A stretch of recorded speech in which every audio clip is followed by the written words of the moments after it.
Welcome into Rounding the Bases. Round the bases. Everybody knows Joe Goldberg. It's around the bases. Everybody knows Joe Goldberg. He's a man, god dang it.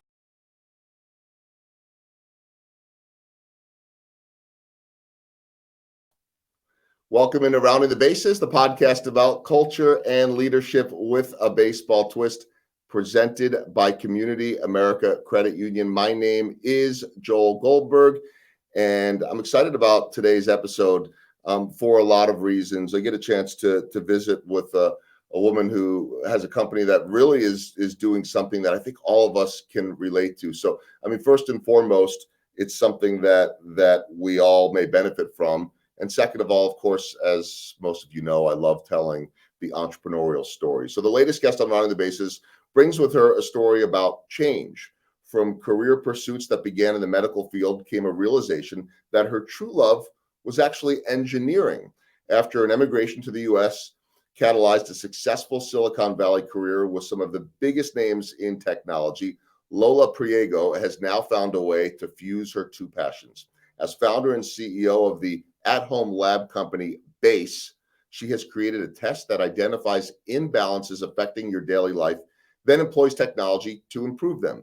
The result is a holistic, data-driven approach to better health and a better life, proving that sometimes change is the best medicine of all. I am excited right now to be joined by Lola Priego, who has a much better, if you're watching on YouTube, background than me, because I see sunshine and beauty that I guess comes with being down in the Miami area. Lola, how are you? I am great. Thank you so much for having me here. It's good to have you. And I love your story. We'll certainly talk about that. But I also love what you're doing with Base, because look, all you have to do is go on to the website, get-base.com, and immediately it really tugs at all of us. I mean, we all want to be healthier. We all are troubled by something or want to know if we are. And you're making this easy on people. Tell me about Base. Well, what we do is, to your point, solve people problems, right? That's what technology and the healthcare system is here to do. As you mentioned, right, I come from big tech companies, Amazon, Facebook, Instagram. And then after that, I led engineering for a startup in Silicon Valley as well. And for me, what was clear is that we are creating cutting edge technology for people to shop more, buy more, consume more content, and be more engaged, which is great. But then when you don't feel great, what are you supposed to do? And how does technology come handy, right? Like when you're trying to find a good doctor, it feels very manual. And what happened to me back in the day was that I started experiencing chronic fatigue, and we've all been there. And I know that a lot of people blame, being 40, being 50 years old, or having kids, but the reality is that there are a lot of factors that come into play when, you feel tired or you don't feel great. And what happened to me was that I realized that there was a huge market out there for people that are brain fog, fatigued, severely anxious. They have indigestion issues, from bloating to inability to lose weight after going on multiple diets. And what happened was that everything that is out there it's not personalized. It's not personalized to you. You go on to watch TV and you see ads for supplements or prescription medicines, or you go to Dr. Google and you find so many conflicting advice. But what is really the thing that you should do as a consumer is what Base is here to solve. So what we do is, first we collect your data. We partner up with national labs. So you can take a lab at either Quest or at home, like 23andMe with a saliva tube or a finger prick. You mail that back to the lab. In 5 business days later, we get your results. And then we tell you, like, hey, here's why you've been feeling this way. Here's why you're tired, super anxious, you feel bloated. And here are the nutritional recommendations that you need to follow in order to fix it. And then we retest a couple of times to make sure that you're making progress. So it sounds like it can help people figure out all types of issues. I mean, I think we all know that there are tests for the quote unquote big issues, right? And maybe you go to your doctor for those. But this is, I mean, you just mentioned chronic fatigue.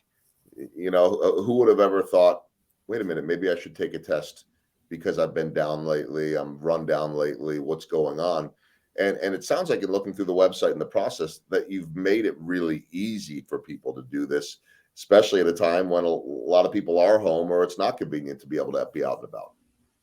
Yes, and I think that this is something that I learned during my time at Amazon, where what that company really did was to make it really easy to purchase things from home, right? Mm-hmm. Like just a couple of clicks from your app, and then you can get that thing that you need, right? Like you can buy certain things on repeat, like toilet paper and so forth, right? So what I learned during my time there is that there is a lot that technology can do to make things easy. That, at the end of the day, health is a really hard thing to do already on its own, right? And feeling better and all of that. And part of that being so hard is like from not knowing, like, what is going on with my body? What are the next steps? Is there even hope out there for me? Is there something broken? Like, am I dying, right? Like, there's so many questions and answer that it's just really hard to find an answer to those, that we are truly here to help making those things easy, right? Solving those questions, giving people the information that they need at the time that they need it, and also making it really easy, like a couple of clicks here and there. You don't have time to go to the doctor or to go to the lab. Don't worry, we're going to do everything online. And then you can also take the test at home, and, we mail that, everything gets taken care of. You don't have to pay for shipping. Like, so all of those little details are things that I learned from my time at the shopping giant, that it is those principles really need to be applied to healthcare. See, here I thought all along that when people didn't feel well or they were tired or they weren't quite right, that the easiest way to make themselves feel better was to jump on Amazon and purchase something nice. Yeah, the only thing, actually, it's funny that you mentioned that. At the end of the day, the only thing that you're missing there is like, what are you supposed to buy, right? And that's where base comes in. And we also see a lot of people with chronic conditions, indeed, that they already work with the doctor. And to your point on making things easy, the problem for people with anemia, thyroid conditions, cholesterol problems, or heart problems, and so forth, is that it's hard for them to keep up with that relationship with their doctor.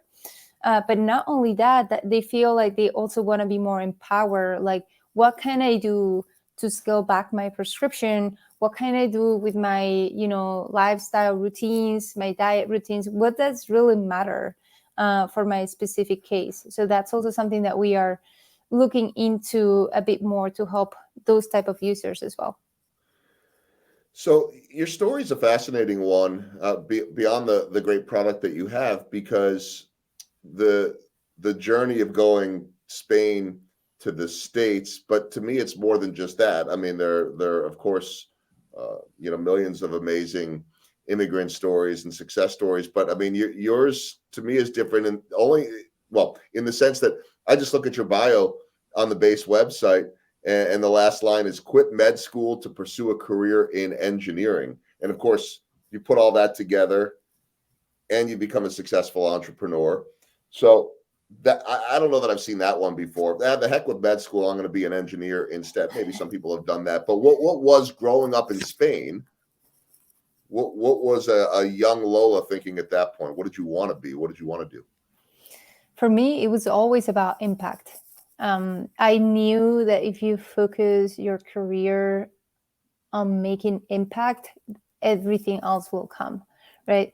And to answer your question, what was going on when I'm like, I'm not so sure about med school. It was not that I was not passionate enough. I think that passion is the one thing, that always comes across in like friendships, relationship, family, business. For me, I'm super passionate about the things that I do. But at the time when I was in med school, it seemed like it was a lot of work for the impact that I will have on the other side. It would be like, patient one by one. And I wanted to be a surgeon at the time. And I was always thinking, technology was just coming up, continue to, become more popular. The market continued to increase. And I was also so passionate about that. Then I knew that if I would switch to engineering, and at the beginning I was thinking more like, well, maybe I can do medical devices, which would be super cool, because then those are the tools that really great surgeons use down the line. And I knew that then I was going to be able to impact billions of people's lives versus, like one at a time in a hospital. So at the time I decided to make the change, although I knew at some point I would come back to the industry, and rightly so.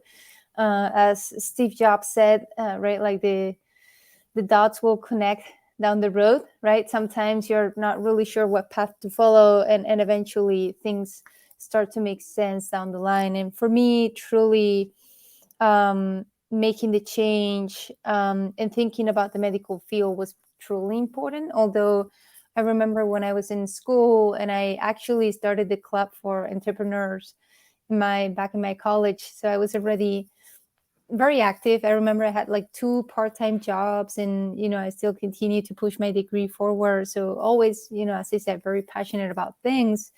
The person that was managing Google Spain came to do a workshop with me with college students, and then she convinced me to do big tech. It's like, listen, you should really go into big tech first. You should learn from the best of the best in the world, learn from those people, and then just go back and do your thing, or go to the medical field, but do not miss on what's going on in big tech for engineering. And that's how, things continue to unfold for me. So let's talk about that, Lola, because you have the background with Amazon, Facebook, Instagram, Silicon Valley. How did that shape who you are today, and the type of engineer and entrepreneur that you became? I feel really lucky. Let me start with that, because the things that I was seeing during my first year of, being in the workforce was amazing. I was already getting a chance to work with people who are super smart. At Amazon, I started working for a division that was really new. It was when Amazon was starting their kids division, for kids that are, 3 to 13 years old. And at the time, we were 14 people, 14 engineers. When I left a couple of years after that, they were 120 engineers. So you can imagine the growth that I've seen. We were, we went literally from zero to millions and millions and millions of subscribers in that time frame. So again, like, you learn so much when you actually put engineering products in the wild, and then you have millions and millions of people using it. And then when I switched to Facebook and Instagram, again, I got really lucky, because I joined when Instagram opened their New York City office. So we were literally in this little apartment studio where the co-founder, used to come really frequently, and former CTO, to stay with us and, chat about how he would envision Instagram engineering growing and the problems that would matter. And to me, that was a great experience to get to, work with someone like the Instagram co-founder, right? As you can imagine, someone that was also really young at the time. I think he was about 30 years old or so when the company was already making billions in revenue, right? And for me, as I said, like, I was really lucky, because really early on, I got shaped by the best of the best in the world in engineering, in technology, people who are very pragmatic, very down to earth. And they start with, like, what's the objective in mind for people, right? At the end of the day, what Instagram wants is for you to be more engaged with the platform. So engineer is not about how you do the things that you do that matters. It's about what you're doing and how can you leverage your tools to accomplish a goal. That's the problem with the healthcare system, right? Mm-hmm. Who is paying is not the consumers, it's not the people. You have the payers, insurance behind.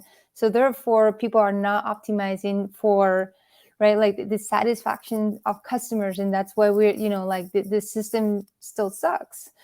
And for us, for Base, it's really about putting people in the front. I don't care about NPS surveys. Of course, my thesis is that by solving people's problems, right, we're going to be able to monetize and grow a solid business. And rightly so, we're growing a lot. Our revenue is growing a lot, more than 20% month over month. And it is truly about putting people first, and then doing the rest after that. That's pretty much a sentence that will always be true. It's always about putting people first, yet it is so often forgotten, certainly in the healthcare world, right? Which I think ultimately comes down to putting money first or convenience. I'm not really sure. But it has to be extremely thrilling. And I think this is probably the engineer in you, and you used the word impact early on in this episode, to be able to be part of that change, which, as you know, is very slow going. I've talked to plenty of healthcare professionals on this podcast and people in the medical field that want to be able to make a change, but it feels like we've been stuck in the same spot for all of our lifetime. Yes, things have changed, but how satisfying is that to be able to have a say in that, to be able to make that impact? It is truly satisfying, and we have an advantage, right? Like being a startup owner has its pros and cons. The idea that we have, or the thesis, is that we truly have to start from scratch. Now, try to envision something like Target and try to make it an Amazon, right? Like, and try to make it personalized. How hard is that going to be? Try to make Macy's a health tech company, a technology-driven company. That's going to be pretty much impossible. Now look at the healthcare system and try to integrate tech and personalization and like make it data driven. It is pretty much impossible. You really need to, it's way easier to start from scratch.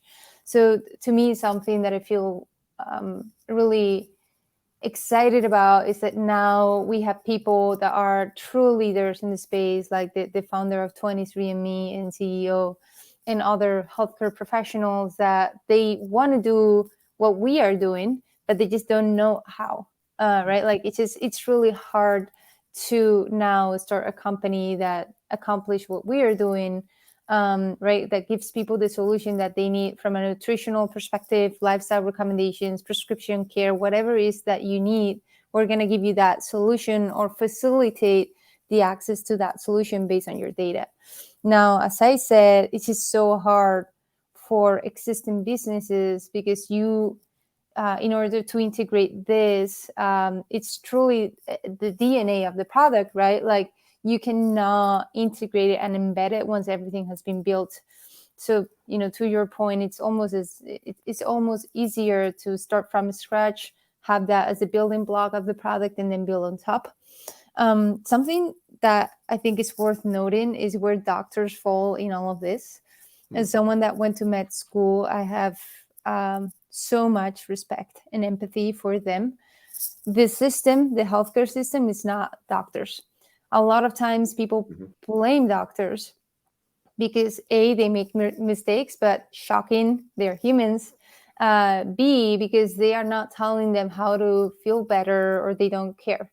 But now think that you are a doctor and then you're in charge to keep people alive. And someone comes to you with fatigue or migraines. Like, how is that on the scale of concerning to you when maybe someone else visited your office that day and now you're concerned that maybe that person had something in their heart and they may die tomorrow, and maybe you overlook something, right? So you also need to understand, right, that doctors already have enough work by keeping people alive to also make them feel better, right? So I think it is super, super important to understand that doctors are not, even though they are part of the healthcare system and they are truly the people making things happening, they are not designing the healthcare system. And that's why, we are here to redefine that system so we can scale doctors' knowledge and make it more accessible and affordable for people. It's big stuff. It really is, and we'll continue to make an impact. And I'm amazed at how easy you have made it for anyone to get onto that website. I'll talk about that a little bit more in a moment, but I want to hit my baseball themed questions. I always tell my guests, especially if they grew up in a country where maybe there wasn't baseball, which I'm not aware of a whole lot of baseball in Spain. Not that, for all I know, maybe you came to the States and fell in love with the sport. But the good news is this, whatever the answer to that is, and I don't need an answer, is that it's not really baseball questions. But taking from my background of spending a career in baseball, or a good chunk of a career in baseball, I love all these questions because they pertain to real life and business. What's the biggest home run that you have hit professionally? What's been your biggest moment? I would say that moment where the founder and CEO of 23andMe, was asking me questions about my vision in healthcare. Someone that has spent 20, 30 years working on this and is leading a company that is public and the leader in genetics, asking me, what do I think about, continuous lab testing and how to solve people's problems. That was my biggest home run. I mean, of course, the 20% month growth, the 20% growth month over month, it is nice to have. It is amazing, but that other one, it just felt magical and special. And a lot of validation too, right? I mean, Mm-hmm. it's look, you have to believe in yourself. Your team has to believe in what you're doing, and you need to believe in them, and that can be enough. But when you get that type of validation, that's extremely powerful, obviously, in terms of, hey, we're on the right track, we're doing the right things here. So congrats on that. How about a swing and a miss, and what did you learn from it?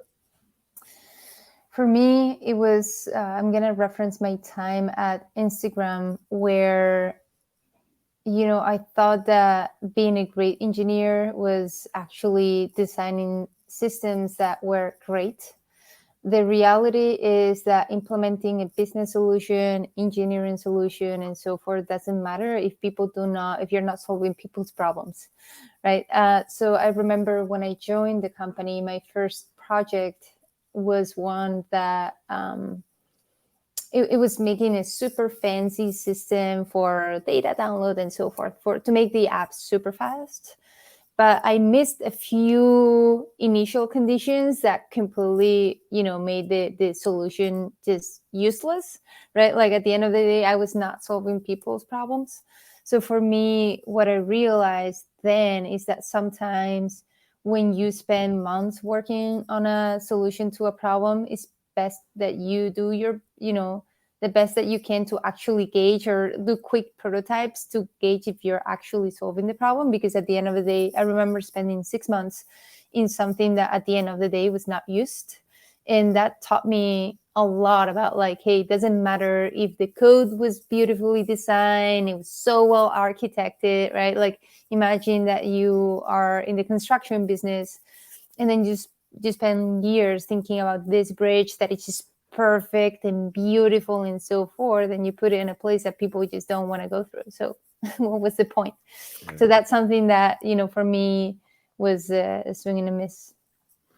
And the final question is small ball. In the baseball world, it's things like bunts and defense. We all get enamored with the home run, like I asked you about, the big moment.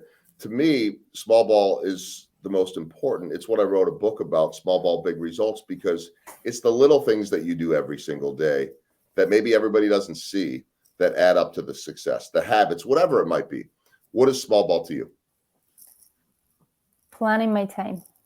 And this is something that I'm going to reference a story. When I was at Amazon, I went to see this guy that wrote a New York Times bestseller on building habits, Charles Duhigg. And I remember that he, at the time, had written various successful books on time management and habits management and productivity and so forth. And he came to Amazon to tell all Amazon employees, how to do that. And I will never forget the time that he said, someone asked him, what is the thing that you do? What's your small ball, right?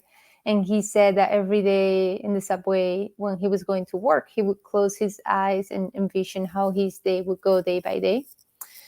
And then that really stuck with me. And that kind of like comes and goes, because then you get lazy, and I didn't need it at a time, but especially, and there's never a one size fits all for a given person in a timeline. There are certain things in terms of productivity that will be useful to you in spring that will not be useful to you in the winter, right? But for me, now that I'm so busy, I have so many things going on in my head, it truly happens that I wake up and I get into panic mode, or I'm doing things and I had that background feeling that I'm not spending my time wisely. So what I started doing is every Sunday I spend 3 hours planning my week, thinking about what are my top priorities, literally getting my calendar in front of me and designing every block of it, including my workouts. That helps a lot. To not have that feeling that I'm not spending my time wisely. Just everything feels so enjoyable and so much more effective. Is probably the greatest mental health hack that I've ever implemented, because you're just at peace. You know that you are doing the best that you can at every moment, that you've spent time prioritizing things. And of course, you make things flexible. I move things around. But to me, I just cannot speak as to like how helpful that was. Or you're setting the table for the whole week, putting your mind at ease, and suddenly you have this rhythm of maximizing your time and understanding what works for you. And so I've heard a couple of other executives have similar type of an answer to that. It might not be on Sunday. It might be reviewing all the notes from the week from employees and things like that on a quiet Saturday morning. But there's a discipline to it, and I think that's an amazing piece of small ball there. I've got 4 final questions I want to ask you before we wrap it up, but we'll round the bases with these questions. The first one, and it kind of falls into a little bit of what you're talking about too, in terms of time management, in terms of being at peace. But I was reading that you began meditating at the age of 4 years old, which is amazing, because I feel like at my age, in my later 40s, I'm just starting to see the benefits of meditation and starting to enjoy it. Not where you were, because I still get antsy. I still haven't trained myself to just shut everything out. When I can, the benefits are amazing. But how in the world did you get into meditation at such a young age, and what did it do for you? I am not sure, but let me also redefine meditation, because I know that for a lot of people, for whatever reason, that is like going into Headspace or one of the apps and listen to UB music, or like gongs, or someone talking to you about different breathing exercises. Meditation is really like, when you shower, you are meditating, right? Like you are with your thoughts and with yourself. Like, try to actually take a shower where you're not with your thoughts and observing those and going through things.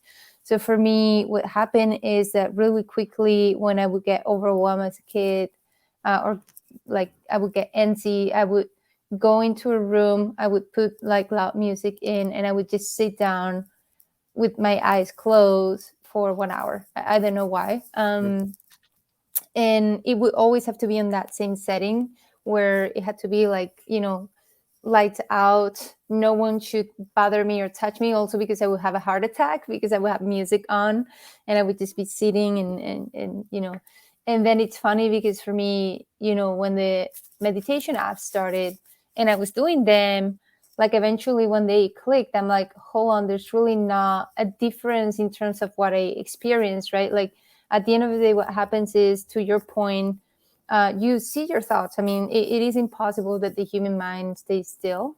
But one thing is just sitting them, observing them, just thinking through things. And eventually, like you get tired of like going over the same mental loops. Sometimes like then you calm down. And that's why for me, like making it 1 hour is critical, because at the beginning you are just like, touching base. And then that's where I have my best ideas, like the most random, like ideas, the best ones, intuitions that, have changed my life are always in that moment, minute 40, minute 50 of, me sitting down with like in the dark with music. and then the breathing exercises and so forth are also super helpful, but I'm not sure how it happened. It was just my coping mechanism. My mom always told me like that I was running away from the world, and eventually, it became mainstream, which it's hilarious. Well, I think first off, I don't know why, but I don't like the gong. That doesn't relax me at all. I know it does for some people, but whatever it is, it's a great point because we have the opportunity to do that every single day, and it doesn't have to be, to what you're saying, it doesn't have to be get onto whatever your app of choice is, Headspace, or there are a million of them out there now at this point. And I do use a lot of them, and they are helpful. I mean, shoot, sometimes I'll just go on to YouTube and pick a meditation, put it in, and listen to it to wake up in the morning instead of going right to my phone and scrolling Twitter, which sometimes I do that well and sometimes I don't. Not the way that I like to start my day of just scrolling through that feed, but we've all become just so attached to that. So that leads me to my second question is, if you have figured out how to better spend your time, you clearly know how to meditate, you clearly know how to get the best out of yourself. You also have that background of having worked in big tech and working for Facebook and Amazon and all of that. So are you able to, do you have any social media addictions? If so, are you able to manage them? Have you figured out a way to put some of that aside? Because I believe, and I'm holding up my phone now, that these are some of the worst things and best things that's ever happened to us. I do use social media sometimes. Maybe I get a little bit more, spend more time than not, like, or than I should, I guess. But I do not think I have an addiction, although I've had it. Let's just put it Okay. there. Yeah, I've definitely had it. And my addiction was coming a lot from that, like, anxiousness. It's like, it was kind of my place to go, right? To like, kind of like not think about things, like just to, be able to cope with things as well. So once I started managing my time better, prioritizing what I want to do in my day and so forth, that just, became not an issue. I do have to say that I do wake up sometimes, and my thing is watching videos of Frenchies on Instagram. So it makes me happy. I don't see it as a bad thing to like wake up and see videos of Frenchies for like 5 or 10 minutes. I crack myself up, I just like, I love it. I wake up in a good mood, and then I go on with my day because I wake up 30 minutes to 1 hour before what I'm planning to do next. So like it's fine as long as you feel like you're in control. I don't think that there's any bad thing to it. I think that when you see yourself, being not happy using social media, or it's not doing you well, that's when people should try to focus on, time management, sleeping better, and thinking what they want to do with that time, and just look more for like a filler than just not open your phone, because then, what are you going to do instead? Yes. And that's kind of, at least my experience, is it's a hard question, I have to say. It Like is. it's hard to tell people how not to be addicted to Yeah. social media.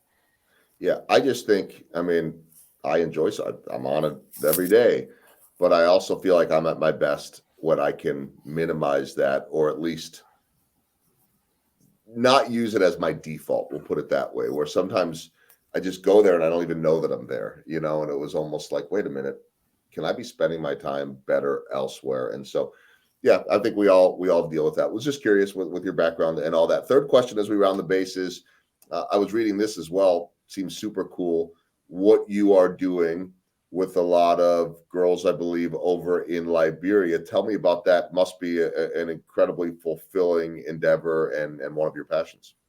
Yeah. And I haven't gotten a chance, with COVID and all of that, to go back. But to me, to go back to the beginning of of our interview, it is truly about impact. And what I see in Africa is that there's so much opportunity to help people out there, people that want to make a living, that want to do something with their lives, but they just don't have the infrastructure or the opportunity. But now with internet, a lot of things are opening up, and you have companies here that are paying thousands and thousands and millions of dollars for people who, for example, engineers who, there's the demand is high, but there are not that many people going into engineering or coding. So then you have a lot of people there that they are smart, they want to learn, they want to spend time, they want to make a career, they want to make a living. And to me, my thesis was like, can we teach them, how to code? So then that opens up an opportunity for the market to feel the demand here that we cannot, basically that we cannot feel with the current people doing engineering in the US. And then B, you're helping another economy to come into play. The stronger that the worldwide economy gets, in my head, it's just everything is going to move forward. Evolution is just going to move forward. So to me, it was a nice opportunity to go there, teach people how to code. And again, I think that there are people who are really logical and are going to be naturally very good at it. And there are people who are not gonna, right? So then you understand who are those kids that, and in this case, it was I partner with a nonprofit that school little girls in Liberia. So you understand who are those girls that are, able to pick things up really quickly. And at the end of the day, you sponsor them. All they need is like a laptop and internet connection, which they have in Monrovia. And then you can get them to work for a US company, making web pages, making websites, which again, it may sound complicated to people without that background, but it can be taught, especially to those kids who have analytical skills, and rightly so. Well, congrats on that, and I'm sure more to come, especially once we can get past this pandemic. But what a meaningful and impactful endeavor that is. My final question, my walk-off question, is going to be this. I told everybody about your company, the website, get-base.com. It's so well done. You go on there and, diet, sleep, stress, fatigue, you name it. Those are all potential areas that people can get help in, and you take a quiz, and then real simple. I think the test can get sent to your house, and a little bit of blood and saliva, and away you go. Now that you're at this point, and if I messed anything up there, please correct me. But what's next? Where do you want to see this go? Well, we want to see truly redefining the healthcare system, making it personalized. We want to help people, not only giving them those, that nutritional or lifestyle change that they can implement to solve their problem.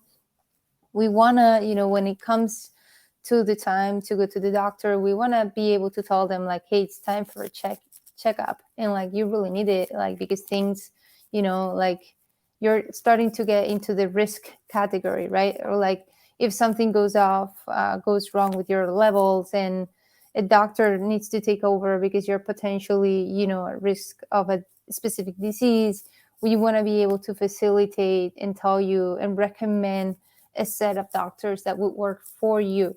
Doctors that are used to see people like you, and they're specialized in that problem, and they've seen, success with people like you. So we want to be able to do that, tell people what prescription to take if needed, right? Like, but something that comes from a data perspective. No medication should be the same for two different people, right? So we want to be able to get into making health easy, understood, empower people, help doctors scale, and so forth. It'll change the world as we know it. And again, as I said at the start, we've all dealt with it. We all certainly understand. And so again, just to let people know, it'll be in the show notes as well. Get-base.com. Amazing story. Congrats on all of your success, and really enjoyed this, Lola. Thanks so much for spending time on Rounding the Bases. Thank you so much for having me. Have a great day.